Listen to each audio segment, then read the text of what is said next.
Buenas noches con todos. Una vez más les agradecemos su presencia en este webinar del Campus Virtual Diagnóstica GD. Hoy abordaremos un tema de gran interés para los profesionales del campo del laboratorio clínico, la vitamina D y su papel en la psoriasis, un enfoque clínico y laboratorial. Además, se presentará una visión general de cómo se ha distribuido y especializado a los profesionales del laboratorio clínico en las diversas áreas y cuál es el papel de las empresas proveedoras de dispositivos para diagnóstico en la mejora continua de los servicios del laboratorio clínico. Esta noche nos acompañan dos expositores con amplia trayectoria, a quien tengo el gusto de presentarlos. Freddy Llerena Toro, él es un profesional ecuatoriano con sólida formación académica en el área de laboratorio clínico, con títulos de licenciado en laboratorio clínico y magíster en bioquímica clínica e inmunología, obtenidos en universidades de Ecuador y Chile. Actualmente se desempeña como profesor ocasional a tiempo completo en la Facultad de Ciencias de la Salud de la Universidad Laica Eloy Alfaro de Manabí. Posee una destacada trayectoria en investigación científica, con múltiples publicaciones indexadas en bases como Scopus, centradas en temas como COVID-19, inmunología y enfermedades metabólicas. Además, ha participado activamente en congresos internacionales, tanto como asistente como ponente, y ha liderado proyectos de investigación nacionales e internacionales. Su perfil combina experiencia docente, producción científica y compromiso con la salud pública y la innovación biomédica. Por favor, Farid, le doy un pequeño espacio para que pueda saludar a nuestros participantes y muchas gracias por acompañarnos el día de hoy.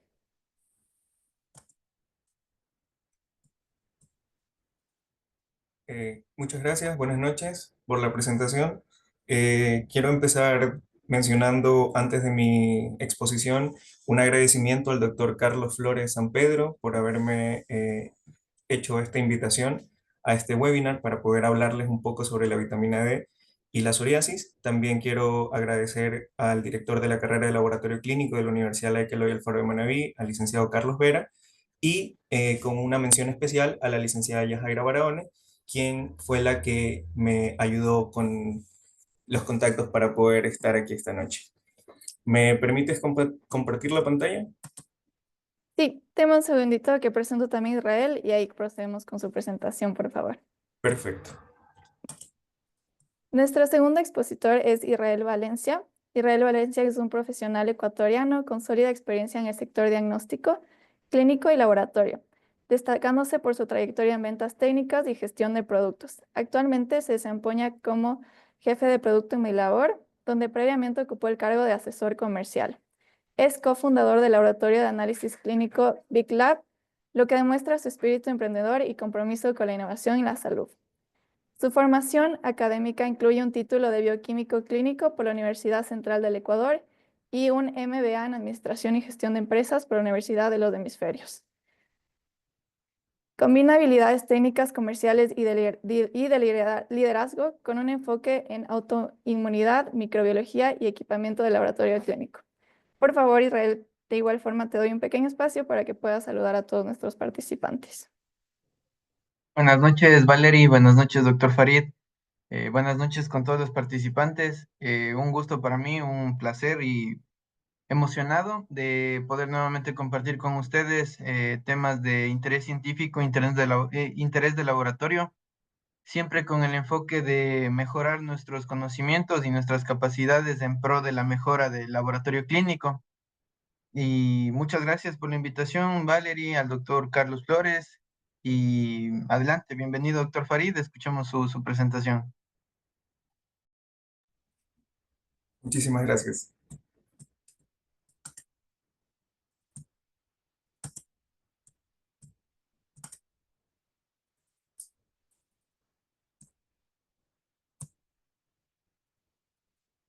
¿Me confirman si están viendo mi pantalla? Sí,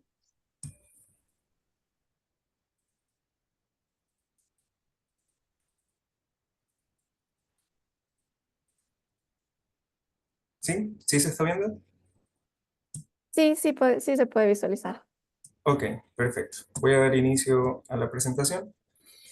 Nuevamente, buenas noches con todos. El día de hoy les vengo a comentar sobre un tema interesante que es la vitamina D y su papel en la psoriasis, un enfoque clínico y laboratorial. A modo de introducción, como para saber un poco sobre la psoriasis, es importante conocer un poco la prevalencia de esta enfermedad.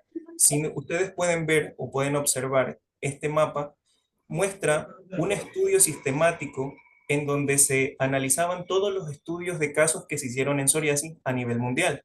Si se pueden percatar, los colores quizás no me ayudan un poco, pero se ven los países que están con un color un poco más marcado, ¿sí? De los cuales solamente se hicieron entre 1 y 2 casos.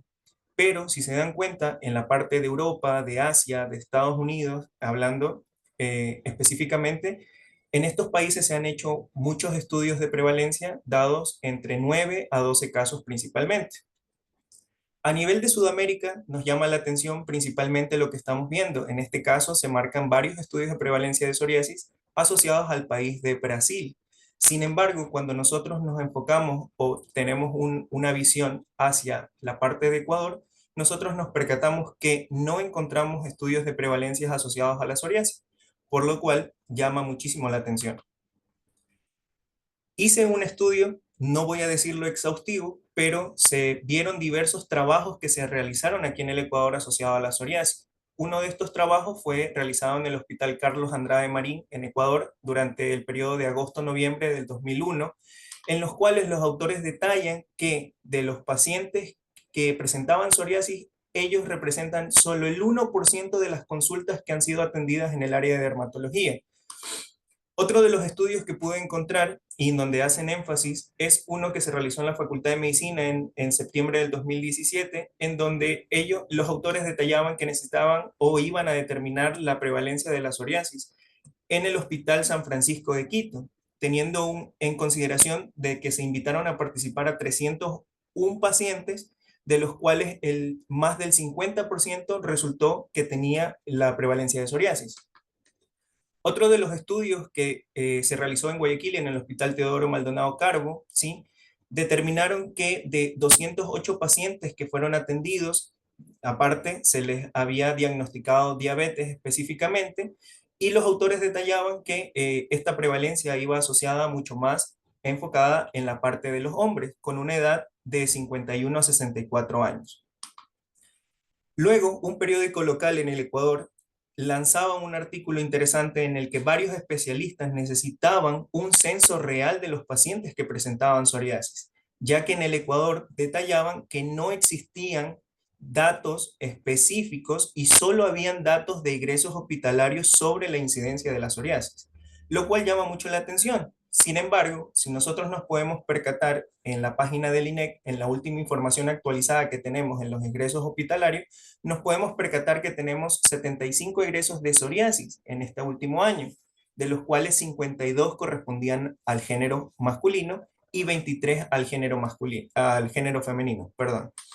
Sin embargo, de los años anteriores de la misma página del INEC, nos percatamos que la incidencia o los egresos hospitalarios por psoriasis estaba asociada en 294 casos, de los cuales 179 pertenecían a casos en hombres y 115 a mujeres. Y si nos ponemos a ver específicamente en Manabí los casos de psoriasis, nosotros podemos demostrar a través de las fuentes del INEC que solo se presentaban 28 casos de psoriasis, 22 en hombres y 6 en mujeres. ¿A qué podemos llegar? Que básicamente se necesitan muchos más estudios. Obviamente no coloqué más estudios, pero es para que tengamos la idea de que se desconoce mucho sobre la enfermedad de la psoriasis asociada hacia la prevalencia específicamente. Bien, una vez que nosotros hablamos sobre la psoriasis a nivel de prevalencia mundial, tenemos que conocer cuáles son los tipos de psoriasis que existen. Dentro de los tipos de psoriasis nosotros podemos identificar 5 tipos específicos. Dentro de ellos encontramos la psoriasis en placa, la psoriasis eruptiva o en forma de gota, la psoriasis inversa, la psoriasis pustular y la psoriasis eritomatosa. En esta imagen, en la imagen número A, podemos identificar los diferentes tipos de psoriasis que nosotros podemos encontrar específicamente, de los cuales voy a detallar que podemos encontrar una psoriasis asociada a relación escamosa, podemos encontrar que esta psoriasis se puede dar en diferentes partes del cuerpo específicamente, que también se puede dar en gran parte de la mayoría del cuerpo o en su totalidad se podría dar este tipo de psoriasis. Ahora, si bien es cierto, conocemos ya la fisiopatología, perdón, conocemos los tipos de psoriasis que podemos encontrar y cómo se pueden presentar cada uno de estos casos, lo interesante aquí es conocer cómo funciona nuestro sistema ante la fisiopatología de esta enfermedad que está causando bastante estragos y que, si bien es cierto, a nivel mundial no existen muchos datos, esta se representa en un mayor del 2%. Por lo tanto, el sistema inmunitario juega un rol importante en la fisiopatología que se puede presentar, dentro de los cuales se detallan tres factores. Bueno, de hecho, existen muchos más factores, pero de los tres principales están asociados hacia el uso de fármacos, hacia infecciones de tipo bacteriana o de tipo viral y hacia procesos en los cuales se produce una injuria endotelial. Estos factores o este conjunto de factores lo que hace es una estimulación. Esta estimulación se da principalmente en los queratinocitos. Cuando se produce esta interacción o esta estimulación con los queratinocitos por los diversos factores, estos van a desencadenar la síntesis o liberación de varias citoquinas, en este caso TNF-alfa, interleuquina 36, interleuquina 1, lo cual va a atraer a las células dendríticas y estas a su vez van a expresar o van a llamar además células inmunitarias a que sinteticen citoquinas como interleuquina 12, TNF-alfa, interleuquina 16, 23 y la interleuquina 6.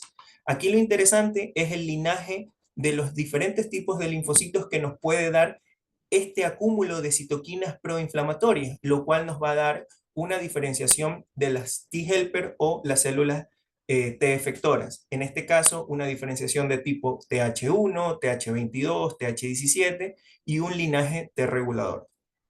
Sin embargo, hay que rescatar que las tres primeras líneas celulares que se producen en este ambiente proinflamatorio son linfocitos que producen nuevamente citoquinas proinflamatorias, lo cual va a generar, por ejemplo, del linaje TH1, la síntesis de TNF-alfa, interferón gamma, del linaje TH22, la interleuquina 22, del linaje TH17, la interleuquina 17, y en conjunto todos estos factores van a atacar a esta placa de queratinocitos, lo que va a ocasionar esto que conocemos como psoriasis.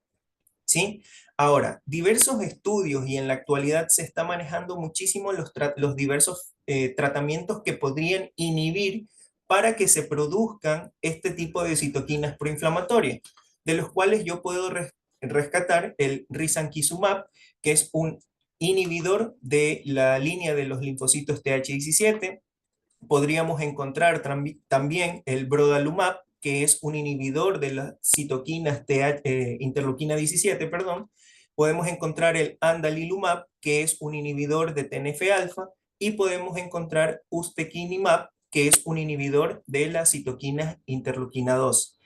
¿Qué ocasionarían estas inhibiciones asociadas a estos fármacos que se están intentando emplear en estos pacientes? Pues encontrar que se disminuye este ambiente proinflamatorio, lo que causa esta destrucción de los propios queratinocitos asociado a las diversas manifestaciones que ya las habíamos mencionado y como pudimos haber visto en las fotografías de las diapositivas anteriores.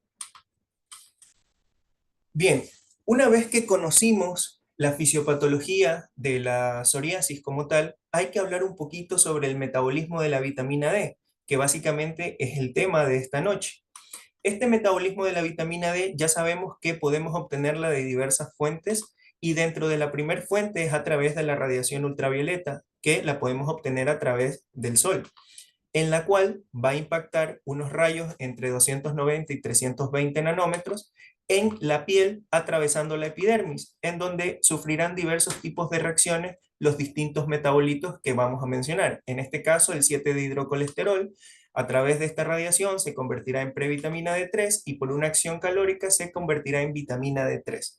La segunda fuente para nosotros obtener esta vitamina D es a través de una fuente de ingesta de alimentos. Sin embargo, tanto de la radiación como de la ingesta de alimentos, estos compuestos son transportados a la sangre a través del transportador de la proteína de unión de la vitamina D, que es BDBP. Una vez que estos son transportados a la sangre, estos compuestos de la vitamina D3 son metabolizados en primer lugar en el hígado Y en el hígado, el metabolito que se encarga de metabolizar esa vitamina D3 es el citocromo P27A1. Esto lo que nos va a generar es formar la mayor forma circulante de la vitamina D que nosotros podemos obtener, que en este caso es el calcidiol o 25-hidroxivitamina D3. Luego de que ha llegado al hígado y ha sufrido esta metabolización, la vitamina D es dirigida hacia el riñón y por acción del citocromo P27B1 sufrirá su segunda metabolización, lo que nos dará la forma activa de la vitamina D. Es decir, esta vitamina D solo va a poder ejercer un efecto inmunitario en nuestro sistema a través de su forma activa, que es el calcitriol o 1,25 dihidroxivitamina D3. Por lo tanto, una vez que conocemos cómo se metaboliza o cómo podemos entender que esta vitamina D es sintetizada y cómo podemos obtener el metabolito activo de esta, nosotros tenemos que entender cómo ejerce el efecto inmunomodulador, en el sistema inmunitario, de los cuales podemos destacar que el efecto activo de esta vitamina D va a poder tener una interacción tanto con diversas células del sistema inmune. En este caso pueden ser los monocitos, pueden ser los macrófagos, pueden ser células dendríticas, pueden ser células B, pueden ser células T. En este caso, ¿cuál es el efecto que se obtiene en monocitos y macrófagos? Pues en un aumento en la secreción de interleuquina 1, mayor proliferación de estas células inmunitarias, lo cual haría que estas células llegaran a estos sitios proinflamatorios por la llamada de diversas quimioquinas, que son atrayentes de células inmunitarias. Un aumento en el receptor de la vitamina D, como es el BDR, y un aumento en la expresión del citocromo P27B1, que es el citocromo que nos produce esta metabolización para nosotros obtener el compuesto de la vitamina. Dentro de las células dendríticas, ¿qué efecto se ha visto en la literatura? Que existe una disminución de moléculas que se expresan en la membrana de estas células como CD40, CD80, CD86, que es un potente señalizador para poder interactuar con las células T, una menor expresión de interleuquina 12 y menor producción de interleuquina 10, lo que desfavorecería un ambiente proinflamatorio. Dentro de las células B se ha visto que existe una menor proliferación, un aumento en el receptor de la vitamina D, un aumento en la expresión del citocromo 24A1 y una disminución de anticuerpos de tipo IgG y de tipo IgM. Ahora, si bien es cierto, las células T es del cual yo les quiero hablar específicamente porque es donde me centro, ya que la interacción de estas células T en este ambiente proinflamatorio en pacientes con psoriasis tiene bastante relevancia. De los cuales, ¿cómo podría mencionarles o cómo podría demostrar cómo es que la vitamina D ejerce una señalización en estas células T? Tenemos que conocer que estas células T en su membrana expresa diversas moléculas como son CD38 y el TCR. Una vez que esta célula tiene una estimulación por diversas señales, esta se va a activar, lo que va a aumentar la expresión del receptor de vitamina D. Esta expresión de vitamina D lo que hace es que también aumente el citocromo 27B1, lo que favorecería la metabolización de la 25-hidroxivitamina D3.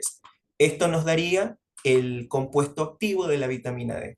Ahora, este compuesto activo de la vitamina D, que si bien es cierto lo vemos asociado al citoplasma, este se va a unir al receptor de la vitamina D que se va a heterodimerizar con el receptor retinoide X. Esta heterodimerización lo que va a hacer es traslocarse al núcleo para que una vez se una a los elementos de respuesta de la vitamina D. ¿Qué favorece todo este conjunto? Favorece que se produzcan la transcripción de genes que van a generar un ambiente totalmente diferente en la producción de los diferentes tipos de células T-helper, como lo había mostrado en un ambiente de psoriasis. Ahora, ¿cómo es que se media esta respuesta por la vitamina D? Este compuesto o este conjunto que se crea específicamente en los linfocitos TCD4, ¿sí? Van a generar un ambiente inhibitorio para células TH1 y TH17, pero también va a generar el que se promueva una diferenciación de células tipo TH2 y tipo T reguladora. ¿Cómo se da esto? Se ha visto que la modulación de la vitamina D en conjunto con los linfocitos TCD4 disminuyen interleuquina 6, 12 e interferón gamma, lo cual desfavorecería este linaje TH1, que habíamos visto que estaba asociado a estos ambientes proinflamatorios. ¿Qué más se ha visto? Un aumento de las citoquinas interleuquina 4, 5 y 13, lo que favorecería el linaje TH2. Una disminución de la citoquina interleuquina 17, lo que inhibiría ese linaje, pero un aumento en la expresión de la interleuquina 10, lo que favorecería que en este ambiente se creen bastantes células T reguladoras, por lo cual haría un ambiente antiinflamatorio. Ahora, ya nosotros conocemos que esta vitamina D ejerce distintos efectos a nivel del factor de transcripción, a nivel de la diferenciación de estas células a las que les había mencionado. Sin embargo, en la actualidad también se está evidenciando que la vitamina D ejerce distintos efectos a través de los marcadores de superficie que se expresan en estos linfocitos TCD4, de los cuales se puede destacar que ha existido un aumento en la expresión del marcador CD38, que ha habido un aumento en la expresión de marcadores como CD39 y que también ha habido un aumento en la expresión de marcadores como CD73. Sin embargo, del cual yo me quiero centrar esta noche es sobre el marcador CD38 porque juega un rol importante en la señalización y sobrevida de estos ambientes preinflamatorios de las distintas tipos de células de los linfocitos T efectores. Por lo tanto, yo ahora les voy a demostrar que por diversas metodologías se podrían hacer estos experimentos y les voy a mostrar resultados de los cuales se han obtenido estas evidencias que he podido encontrar, de los cuales nosotros a través de donantes sanos podemos obtener una muestra de sangre para conjugarla con un gradiente de densidad a una densidad de 1077 gramos por ml y someterla a diferentes etapas de centrifugación a distintos tiempos. Esto nos generaría distintos medios del cual nosotros vamos a obtener las células polimorfonucleares. Esto obviamente siguiendo toda una metodología con todas las normas de bioseguridad. ¿Cuál es la idea? La idea básicamente es que una vez que nosotros tengamos estas células mononucleares, nosotros las conjuguemos con anticuerpos y estos a su vez se conjuguen con anticuerpos antibiotilinados, lo cual va a formar este complejo que ustedes están viendo. Célula, anticuerpo y anticuerpo antibiotilinado para poder nosotros identificar distintos marcadores de las células. En este caso, cuando se formen estos complejos, estas células van a ser sometidas a una fuerte atracción magnética por una columna, ¿sí? El cual va a tener este efecto. Todas las células que se han marcado con estos anticuerpos van a quedar retenidas en la columna por la atracción magnética, perdón, y las células que no se hayan conjugado con estos anticuerpos van a pasar directamente por la columna, lo cual nos va a generar todo un ambiente de linfocitos TCD4 si es que esa fuese la idea para nosotros obtener un resultado. En ese sentido, los anticuerpos con los que se conjugan a este pool de células, que como podríamos decirle, es con los anticuerpos como CD45RA, CD8, CD14, CD16, CD19, CD56, CD36, CD123, anti-TCR, gamma y delta, CD235 y la glicoforina A. Esto en conjunto lo que hace es marcar a todas las células que no sean CD4. Por esa razón se realiza una selección negativa porque todo lo que no se marque es lo que va a corresponder a nuestro ambiente. Ahora, si se quiere obtener un nivel de pureza un poco mucho más alto, pues obviamente estas células que se recolectaron anteriormente, que fueron pasadas por la columna, se podrían conjugar con anticuerpos como anticuerpos anti-CD4 más específicos asociados a canales de FITC, con anticuerpos como CD25 asociados a canales como P67, a marcadores con anticuerpo anti-CD127 asociado al canal de PerCP 5.5 y a anticuerpos como CD45RA que está asociado a un canal de Alexa 780. Por lo tanto, una vez que tengamos nuestra pureza o nuestras células con un grado de pureza del 99 o hasta el 100%, hay que recordar que estas células necesitaban tener un estímulo y este estímulo es ver que estas células se activen.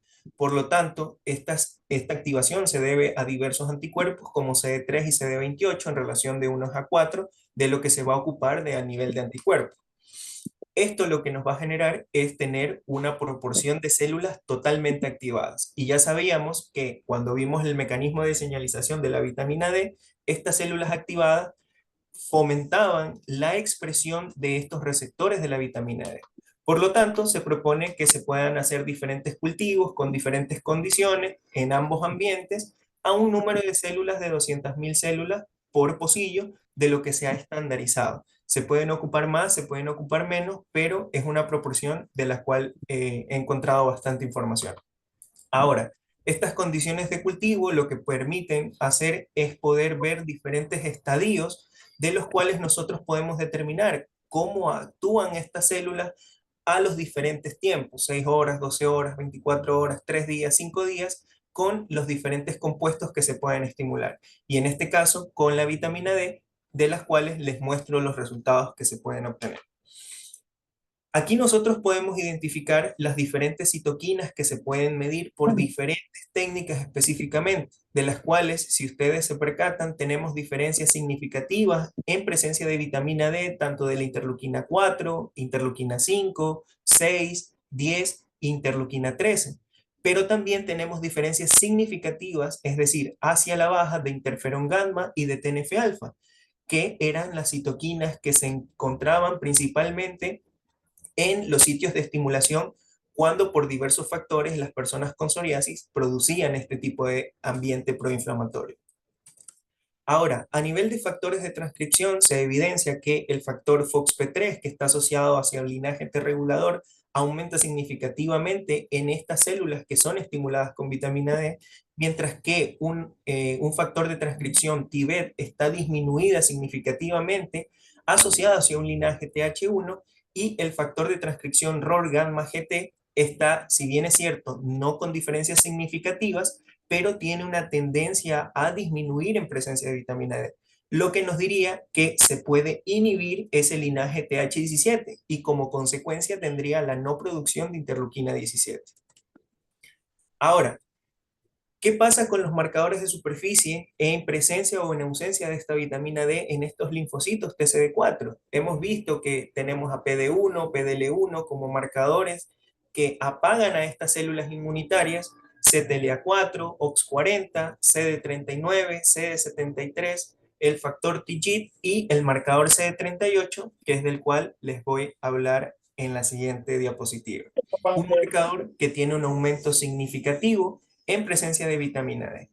¿Y por qué razón llama mucho la atención o por qué les quiero contar sobre el marcador o el eje CD38? Este marcador ¿sí? Está asociado o se encuentra principalmente en la membrana no solo de los linfocitos T, sino en todas las células inmunitarias y en varios tejidos epiteliales específicamente. ¿Qué hay que conocer sobre la CD38 o este marcador de superficie? Que es un marcador transmembrana que posee 3 dominios, un dominio citoplasmático, un dominio transmembrana y un dominio catalítico. ¿Cuál es la acción de este marcador CD38 que se expresa o que vemos expresado a la alta en presencia de vitamina D? Que utiliza como una reacción enzimática al sustrato del NAT. En este caso, cuando se utiliza el NAT por el marcador CD38, esta produce adenosindifosfato ribulosa y adenosindifosfato ribulosa cíclico. Estos son dos potentes activadores de vías de señalización y específicamente en algo que ya les voy a mencionar. Otro de los efectos que se ha visto del marcador CD38 es que también pueden ocupar a la nicotidamida y al NADP, que también puedan producir otro metabolito importante que es el NADPH, perdón, el NADP. Estos metabolitos que se han formado a través del metabolismo del marcador CD38 y de los distintos compuestos que fueron metabolizados, tienen la función de también de internalizarse a esta célula. Por lo tanto, estos metabolitos, una vez que se internalicen a la célula, van a poder migrar y van a poder generar señalización de calcio intracelular.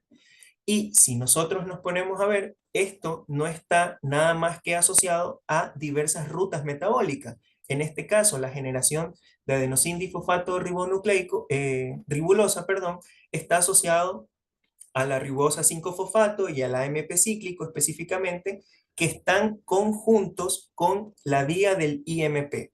específicamente la vía de la pentosa fosfato. Estos resultados los avalo específicamente por un estudio metabolómico que se realizó con las células TCD4 y con la presencia de la vitamina o sin la presencia de la vitamina. Entonces, nosotros podemos percatar, y está en color amarillo, que nosotros estamos favoreciendo un metabolismo asociado a las purinas, es decir, al primer metabolito que se encontró con diferencias significativas en estas células que se analizaron cuando estuvieron estimuladas con vitamina D. En este caso fue el IMP. Y si este IMP está asociado, se debe a la sobreexpresión del marcador CD38 de superficie que se expresaba. Ahora, este marcador CD38 actualmente se está estudiando mucho. Existen muchos experimentos en donde se ha estudiado en ratones principalmente, más no en seres humanos, pero este marcador está vinculado o lo están vinculando directamente a procesos autoinmunitarios, proinflamatorios y enfermedades autoinmunes como tal. Ahora, ¿qué es lo interesante o qué es lo que se puede proponer como tal? Si bien es cierto, les había mostrado en las primeras diapositivas que existían diversos antibióticos que podían inhibir ciertas citoquinas, cierta diferenciación a linajes específicos, también se podrían ocupar diferentes bloqueantes que podrían inhibir esta vía específicamente. Por lo tanto, si estamos hablando de inhibición de vías metabólicas o rutas metabólicas, lo interesante también que se puede proponer es inhibir la vía de la glucólisis, que sabemos que es utilizada por estas células, por estos linfocitos TCD4, ¿sí? Por lo cual podríamos ocupar un 2-desoxiglucosa para inhibición de esta vía de la glucólisis. Sin embargo, sabemos que cuando la vía de la glucólisis en estas células es inhibida, estas células son tan inteligentes que activan vías de la fosforilación oxidativa. Por lo tanto, nosotros también podríamos inhibir la vía de la fosforilación oxidativa utilizando etomoxil o la vía de la inosina asociada a la forodecina. Bueno, eso es lo que les venía a presentar el día de hoy. Si tienen alguna pregunta, la verdad estoy gustosos de poder responder lo que más pueda. Y eso. Gracias. Muchas gracias, Farid, por su presentación. Antes de dar inicio a la segunda ponencia, les recuerdo a todos nuestros participantes que para obtener su certificado de participación deben ingresar a la página del campus virtual, matricularse al curso de este webinar y completar tanto la evaluación como la encuesta de satisfacción. Además, recordarles que el chat está abierto durante toda la sesión para que dejen sus preguntas y al final del webinar tenemos un espacio dedicado solo exclusivamente para responderles. Ahora sí, por favor, Israel, si nos puedes ayudar con tu ponencia.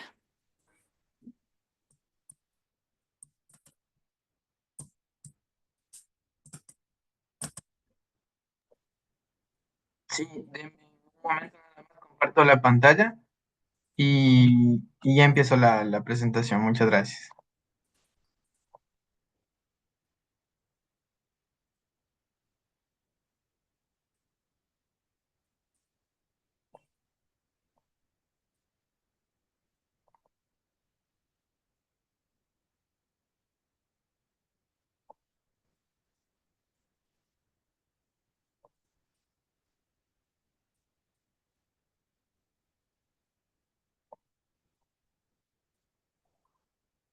Eh, ¿Me confirmas, vale, si están viendo mi pantalla? Sí, Ya. Bueno, dame un segundito.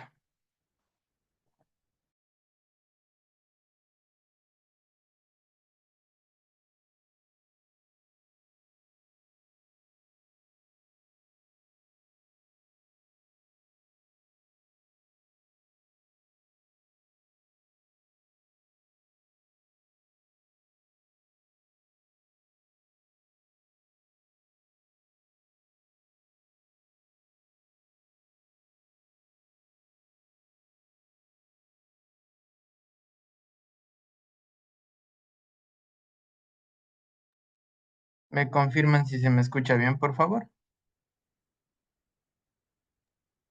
Sí, Isra. Ya. Bueno, después de la gran presentación del doctor Farid, eh, siempre es importante la vinculación de expertos como el doctor para esta democratización, esta sociabilización de este tipo de estudios que sin duda nos llevan al avance en el diagnóstico clínico y nos permiten mejorar los servicios de laboratorio que nosotros entregamos a la sociedad. Pero la vitamina D, lo voy a tomar como ejemplo, es un analito que podemos considerarlo de baja rotación y que incluso no se puede llevar a cabo su ensayo o su medición en todos los laboratorios clínicos del país. Quisiera empezar preguntándole si alguien conoce cuál es la cantidad exacta de cuáles son los laboratorios, de cuáles y cuántos son los laboratorios que tienen la capacidad de llevar a cabo el análisis de esta molécula. Tomando solo como ejemplo, considerando que así como la vitamina D, pueden existir muchos analitos que nos permiten un diagnóstico diferencial o un seguimiento de la evaluación, un seguimiento de una enfermedad en específico. Esto nos lleva a problemas o situaciones que nosotros como laboratorios en el Ecuador las tenemos muy presentes. Por ejemplo, este tipo de pruebas tienen una muy baja demanda en el país, lo que nos lleva a no tener la tecnología adecuada en nuestros laboratorios y tener que derivar estas pruebas. Segundo, actualmente la legislación, es decir, lo que está asociado a los permisos de funcionamiento del laboratorio clínico, no permiten el llevar a cabo en todos los laboratorios de este tipo de analitos. Y tercero, y ahí viene la primera parte de la diapositiva, esto ha hecho que existan laboratorios clínicos de especialidad en el país.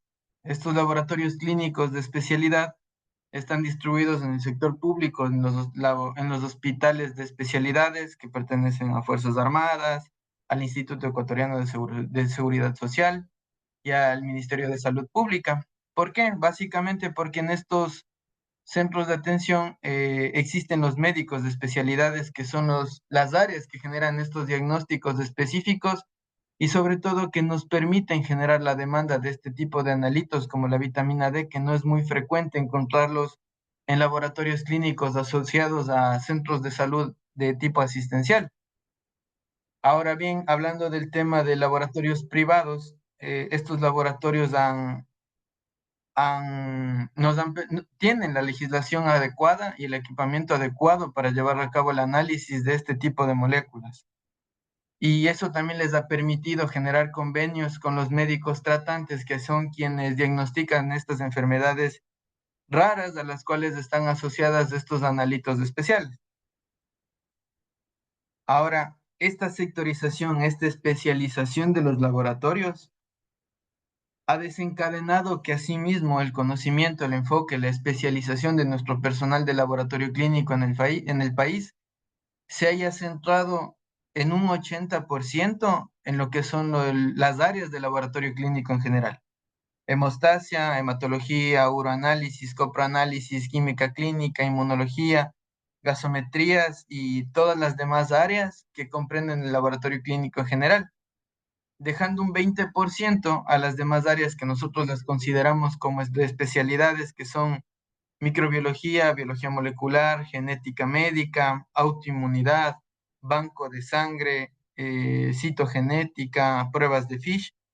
Y de todo ese 20%, al menos un 10 o un 12% está enfocado el personal en trabajar en las áreas de microbiología. Isra, perdón que te Sí, interrumpa. No nos estás compartiendo, estamos viendo solo eh, la pantalla inicial. Ahí sí. ahí Sí, ahí para que le pongas en modo presentación. están viendo, ahí se está pasando. No. No sé por qué no pasa, dame un ratito ya.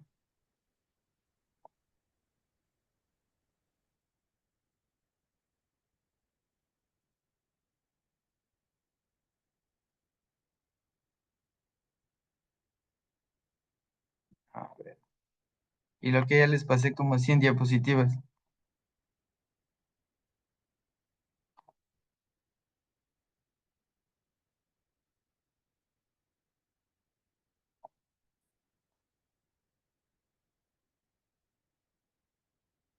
Sabes que no me permite compartir.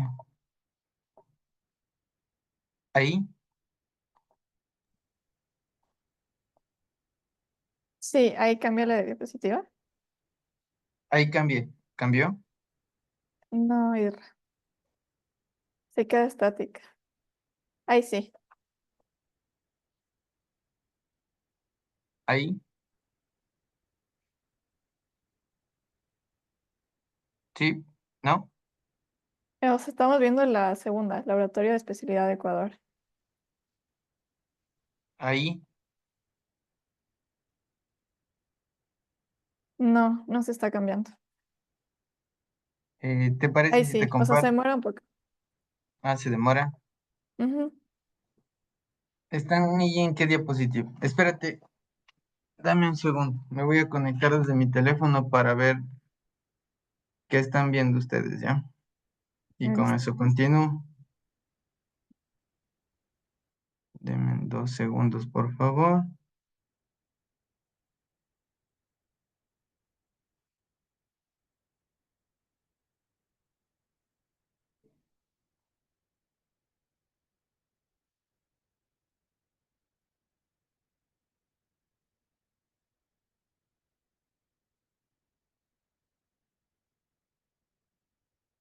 Ahí tal vez.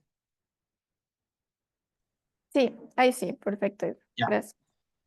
A ver, entonces les hablaba de que en el país hay laboratorios especializados que pertenecen a los hospitales de especialidad y laboratorios clínicos de alta complejidad que los hemos considerado como centros de referencia para la derivación de pruebas de laboratorios clínicos de baja y mediana complejidad que por legislación o por tecnología no se permite o no se han dado la oportunidad de procesar este tipo de analitos que son raros y tienen una baja demanda en el país. Entonces, esto ha hecho que prácticamente la fuerza laboral del laboratorio, de laboratoristas, de bioquímicos, de personal de laboratorio clínico en general, se haya concentrado un 80% en el tema del laboratorio clínico en general, en las áreas de hematología, hemostasia, uroanálisis, coproanálisis, química sanguínea, inmunología, gasometría, entre otras áreas, dejando un 20% para todo lo que nosotros consideramos como laboratorios de especialidad, entre donde están microbiología, biología molecular, genética médica, citogenética, autoinmunidad y otras áreas, de las cuales microbiología corresponde de ese total del 20%, un 10 o un 12%, dejando un 8% para estos laboratorios que muchas veces en los hospitales contamos con 1 o 2 personas que son los analistas tanto de citogenética como de citómetro de flujo o tanto de autoinmunidad como de pruebas especiales en inmunología. Entonces, con este antecedente, nosotros como empresas proveedoras de diagnóstico, de dispositivos para el diagnóstico in vitro, ¿qué es lo que buscamos? Que conozcan nuestro compromiso hacia ustedes y hacia la sociedad de entregarles tecnología de vanguardia, brindar una formación especializada a nuestros clientes en laboratorio clínico y un acompañamiento en la implementación de pruebas, como en el caso de lo que nos conversaba el doctor Farid, eh, de pruebas como la vitamina D o tema de analitos de más complejidad y llevarles nosotros de la mano en la implementación de este tipo de analitos.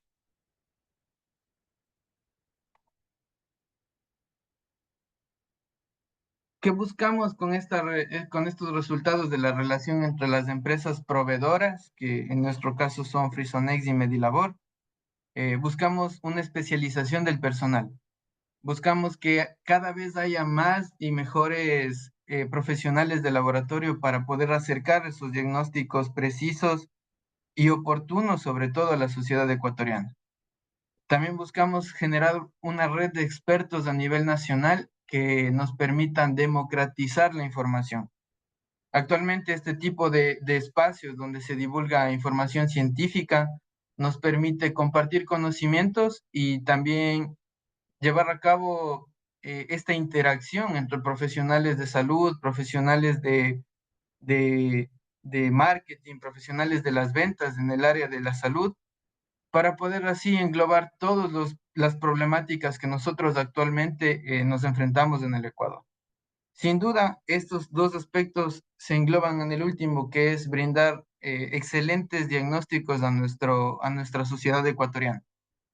Esto es muy necesario debido a que cada vez tenemos más tecnología que ingresa, nuevas tecnologías, entonces nosotros como proveedores somos los llamados a acercar esta tecnología a ustedes como profesionales de la salud y hacerlo de buena manera. De buena manera lo quiero decir con espacios como estos webinars, capacitaciones presenciales, capacitaciones virtuales, que nos permitan entregarles a ustedes todo el conocimiento que nosotros tenemos acerca de las nuevas tecnologías. Fundamentalmente nosotros como grupo DIFARE con el clúster diagnóstico venimos trabajando ya en retos que nos hemos planteado desde hace más de un año. Les puedo mencionar dos. Actualmente estamos buscando la mejora en el diagnóstico de las enfermedades autoinmunes, relacionando lo que podemos hacer en Ecuador con las guías clínicas internacionales, que sin duda nos generan un camino, el camino adecuado realmente para el diagnóstico de síndromes y enfermedades que tienen una alta prevalencia en el Ecuador. Asimismo, un segundo reto que nos hemos planteado como grupo DIFARE es promover la implementación de la citología de fase líquida en, para la preparación de muestras y la evaluación de cambios microscópicos del cervix uterino. Todos sabemos que el cáncer de cuello uterino es uno de los de más alta prevalencia en el Ecuador y nosotros como grupo DIFARE estamos buscando involucrarnos en esto, involucrarnos en mitigar los problemas que nos generan este tipo de enfermedades y con ello nos planteamos estos retos. Les agradezco mucho por su atención. Esos son mis datos de contacto si alguien necesita información de estos retos planteados o gustan incorporarse a los retos que como clúster diagnóstico del grupo DIFARE los tenemos presentes. Con todo gusto estoy a las órdenes y a la persona que dé un resumen del metabolismo de la vitamina D, como lo dio el doctor Farid, le vamos a obsequiar un descuento en la próxima compra, ¿vale?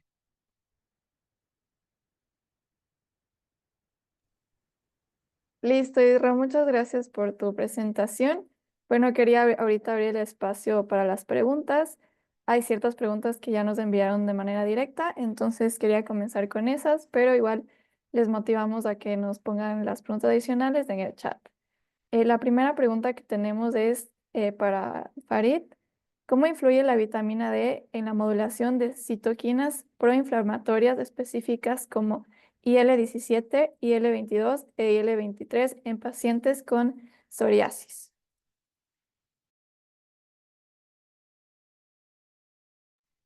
Perdón, ahora sí. Eh, bueno, la, la vitamina D, ¿cómo influye con estos linajes en específico del TH17?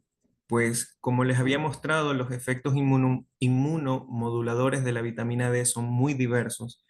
En ese sentido, la interleuquina 17, al estar, perdón, el linaje TH17 al estar inhibido, dejaría de producir interleuquina 17, que es una de las citoquinas inflamatorias que estaría afectando a los queratinocitos. De esa manera se puede utilizar una suplementación específica en estos pacientes con psoriasis para poder intentar cambiar ese ambiente proinflamatorio a un ambiente antiinflamatorio, promoviendo además linfocitos T reguladores. Listo, muchas gracias por la respuesta. La siguiente pregunta que tenemos es, ¿qué mecanismos moleculares median la acción de la vitamina D sobre la expresión genética de citoquinas involucradas en la respuesta inmune de la psoriasis?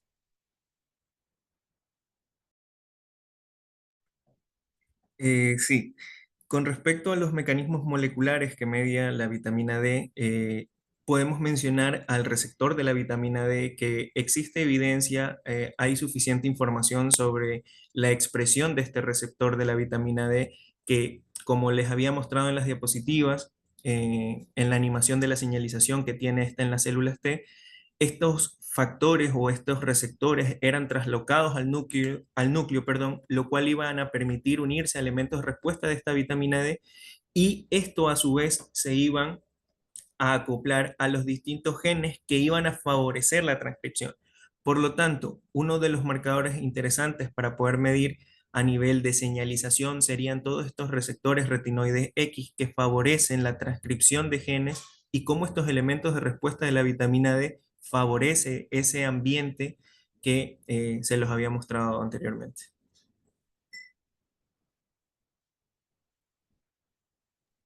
Listo. La tercera pregunta que tenemos para Israel, en relación a la implementación de citología líquida, ¿ustedes de qué tipo de equipamientos disponen? Muchas gracias por la pregunta.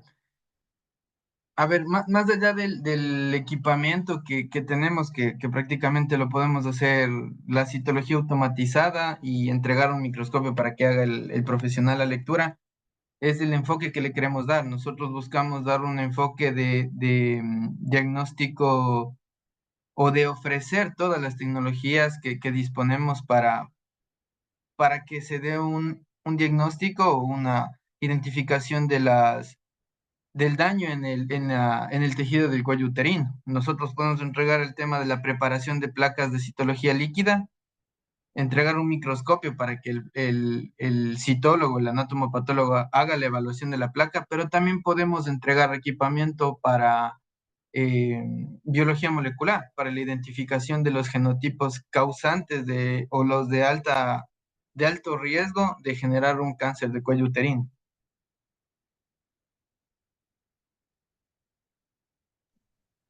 Tenemos otra pregunta en el chat. ¿Podrían darnos ejemplos de cómo mejorar el diagnóstico de enfermedades autoinmunes en relación a uno de los retos que se han planteado como empresa?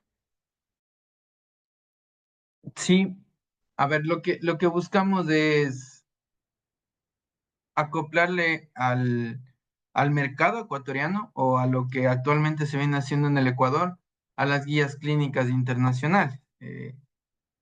Todas las personas que estamos aquí en la sala somos profesionales de laboratorio, entonces voy a ser un poco más técnico en la respuesta. En- para, por ejemplo, la investigación de una enfermedad como vasculitis, se usa la metodología IFI para la detección de los anticuerpos ANCA. Desde hace más de 30 años se viene usando ANCA-etanol, ANCA-fromalina, que son dos técnicas muy usadas aquí en el Ecuador. Pero desde el 2017, la actualización de la guía clínica para el diagnóstico de este tipo de enfermedades sugiere ya no usar el ANCA-formalina, solo usar ANCA-etanol y usar unas pruebas por CLIA, por quimioluminiscencia o por ELISA para la identificación de PR3 y MPO. Entonces, eso es lo que buscamos. Buscamos la optimización de recursos por medio de las tecnologías que podemos ofrecer al mercado.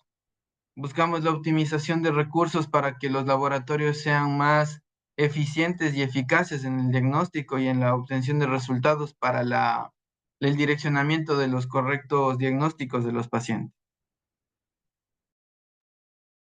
Muchas gracias, Isra, por la respuesta. Nuestra siguiente pregunta es, ¿cómo varía el perfil de citoquinas en pacientes con psoriasis tratados con suplementos de vitamina D comparado con aquellos que no reciben suplementación? Bueno, básicamente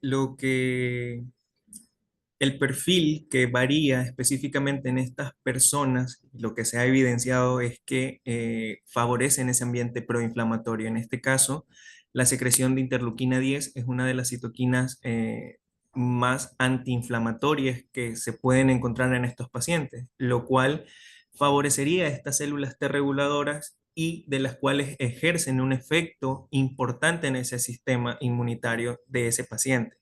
En ese sentido, al haber mayor número de células T reguladoras, estas células inflamatorias van a apagarse como tal, ¿sí? Por lo tanto, esa diferencia es lo que se ha podido encontrar en pacientes que se han podido suplementar, es decir, que esa exacerbación que se encontraba en estas placas de los pacientes psoriáticos habían bajado drásticamente cuando se los suplementaba con vitamina D. ¿Por qué razón? Porque ese ambiente inflamatorio que estaba precedido principalmente por citoquinas proinflamatorias había descendido por el aumento de linfocitos T reguladores.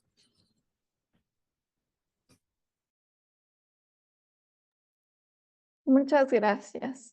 Tenemos otra pregunta. ¿Cómo influye la expresión de CD38 en la activación y función de células T y células B en enfermedades autoinmunes? Sí, bueno, el marcador, como mencioné, el marcador CD38 que se expresa no solo en los linfocitos T, en células B, como me pregunta, se expresan en un sinnúmero de células inmunitarias y de hecho ya existe evidencia clara sobre esa expresión en específico. ¿Qué es lo que favorece la señalización de calcio intracelular? Lo que genera que estas células siempre estén cargadas, digámoslo de alguna manera, energéticamente, porque favorecen a esa línea de señalización como tal. Por lo tanto, en un ambiente autoinmunitario o antiinflamatorio, estas células siempre estarían de manera reactiva, ¿sí? Por esa razón, proponía casi que al final la inhibición de ciertos marcadores de superficies que están asociados con vías de señalización específicamente. Listo. En nuestra segunda pregunta, en nuestra última pregunta. En los resultados esperados de la relación entre nosotros como profesionales de laboratorio y las casas comerciales, se menciona especialización del personal. ¿A qué se refiere con este resultado? Bueno, lo que buscamos es cambiar un poco la metodología de lo que normalmente y actualmente se viene haciendo en la capacitación de sistemas o equipos de laboratorio.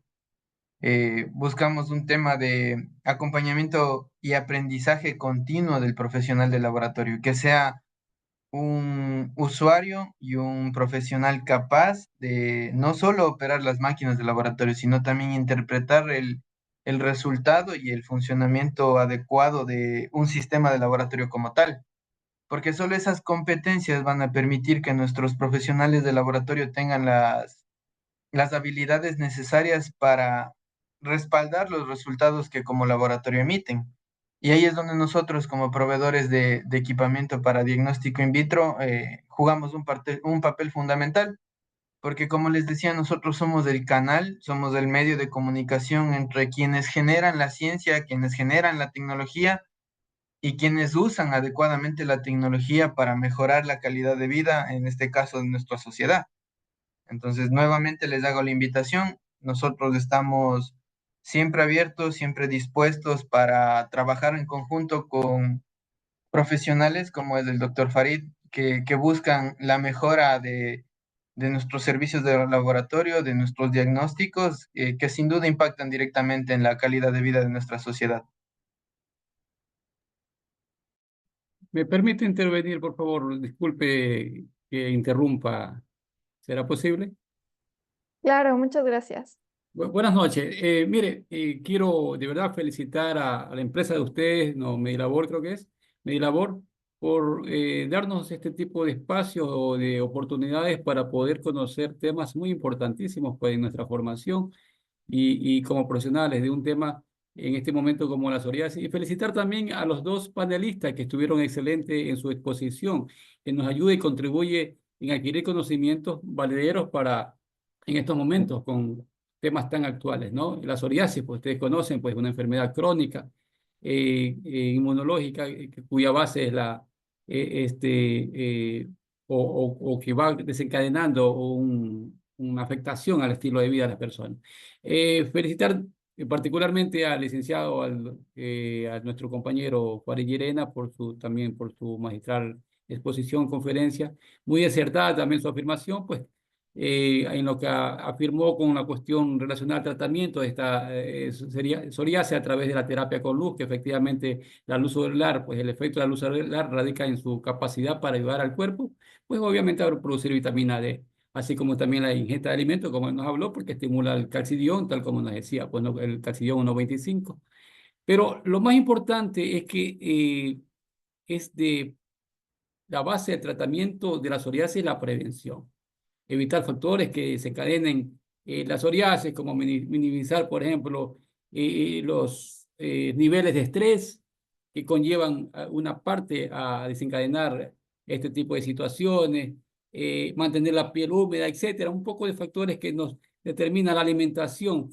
Eh, Reducir el alcohol, consumir pescado, porque ayuda a estos elementos como el omega 3, ayudan a evitar afecciones inflamatorias que pueden influir en la psoriasis, como la diabetes, la obesidad, etcétera, etcétera. Mi pregunta va, licenciado Farid, en cuanto no entendí mucho en que hay dos aspectos que van a permitir ayudar, es decir, que la vitamina D pues influye sustancialmente en la psoriasis, estudios eh, como usted lo ha demostrado, pues radican en la base de su exposición. Y por aquí te anoté algo que decía que inhibir las citoquinas antiinflamatorias es un mecanismo que va a ayudar en este aspecto. Y la otra es la que no entendí mucho, quisiera que me la fundamente un poquito, es que bloquear la vía de la glucólisis. ¿Cómo sería esta partecita para poder ayudar se puede decir, pues en bloquear el efecto de que la psoriasis se incremente? Sí, licenciado, si me permite, ahí tuve un pequeño error, no era antiinflamatorio, era proinflamatorio Ah, la ok. inhibición, ¿ok? Hago esa corrección o esa aclaración. Con respecto a la siguiente pregunta de la inhibición de la glucólisis, les mencionaba que se pueden utilizar diversos bloqueantes o fármacos inhibidores específicos de esas vías, dentro de los cuales había mencionado la 2-desoxiglucosa, que se utilizan con cultivos celulares, en donde a estas células específicamente se las somete a exposiciones muy controladas y se determina cuál es la vía metabólica que favorece ese ambiente celular específicamente. Por lo tanto, utilizar o conocer de mejor manera estas rutas que se inhiban o que se favorezcan, esto aumentaría las posibilidades de tener mejores ambientes. ¿En qué sentido? Si yo tengo una célula que utiliza su principal vía metabólica, que es la glucólisis, yo necesito favorecer a esas células antiinflamatorias a que sigan utilizando esa vía metabólica. ¿Con qué finalidad? De que me regulen el sistema. O en su defecto, si yo tengo a estas células que utilizan como principal fuente energética la vía de la fosforilación oxidativa, yo trataría de inhibir o favorecer esas rutas como tal. Porque recuerden que estas células en algún momento, lo voy a decir de manera muy, muy, muy básica y disculpen por lo que le voy a decir, pero por lo que voy a responder, pero estas células de alguna u otra manera se apagan en algún tiempo. Por lo tanto, estimular esas rutas metabólicas para que sigan ejerciendo un efecto es lo interesante de proponer ideas para intentar combatir, porque es lo que se necesita como tal. Muchas gracias, aclarado. Muchas gracias, muy amable. Sí, yo quería hacer una consulta a Israel, no sé qué posibilidades hay de hacerle la consulta, específicamente por trabajar con cromatografía líquida asociada a espectrometría de masa, porque hacía la consulta con respecto a la medición del analito y si no estoy mal, creo, y ahí sí no estoy seguro, porque preguntaba si aquí en Ecuador se hacía ese análisis, pero no sé quién tiene la espectrometría de masa asociada a la cromatografía líquida asociada a espectrometría de masa. O qué posibilidades hay que la empresa empiece a trabajar con estos equipos más sofisticados que pueden medir este tipo de analitos como tal. Doctor, sí existen en el país instalados estos equipos. Que estén instalados y aplicados para la medición de la vitamina D, no les sabría responder. Ahora, la vitamina D como tal, nosotros en los hospitales de gran nivel, de mayor volumen, se mide la fracción 25 hidroxi de vitamina D. pero como tal, hacerlo por espectro de masas ligado a un tándem, no se hace eso para el diagnóstico actualmente. Ok, perfecto. Muchas gracias. Con todo gusto. Listo. Quisiera agradecer nuevamente a nuestros dos participantes por haber sido parte de este espacio académico. Gracias por contribuir con su experiencia y compromiso a fortalecer esta comunidad que busca siempre aprender, actualizarse y avanzar en conjunto. A nuestros participantes les invito a seguir siendo parte activa de esta plataforma, donde continuamente estamos compartiendo contenido de calidad. Justamente el día de ayer lanzamos dos nuevos cursos MOOC. El curso MOOC número 8, el tema es Sistema Abbott en el laboratorio clínico, subgrupos, discrepancias y resolución de casos. Y nuestro curso MOOC 9, dislipidemias, correlación y avances en el diagnóstico clínico. Ambos cursos son gratuitos y están abiertos hasta julio del 2025. De igual forma, les invitamos a que puedan escuchar nuestro nuevo podcast. Está en la plataforma de YouTube y Spotify. Recién lanzamos nuestro primer capítulo. Les invitamos a que también puedan conocernos.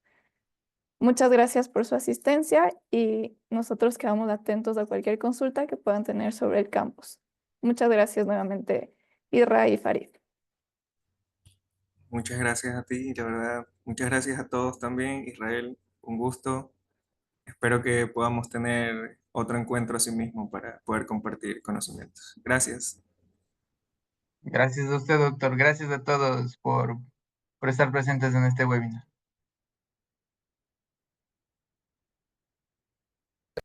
Hola, soy Oscar Puente y quiero invitarte al primer episodio de Radio Diagnóstica GD. Conversaremos sobre cómo la educación superior puede transformar el diagnóstico clínico y mejorar la toma de decisiones médicas. Si trabajas en salud, si aprendes o enseñas en este campo, este espacio es para ti. Te espero para compartir ideas, experiencias y sobre todo visión. No te lo pierdas. Hola, soy Oscar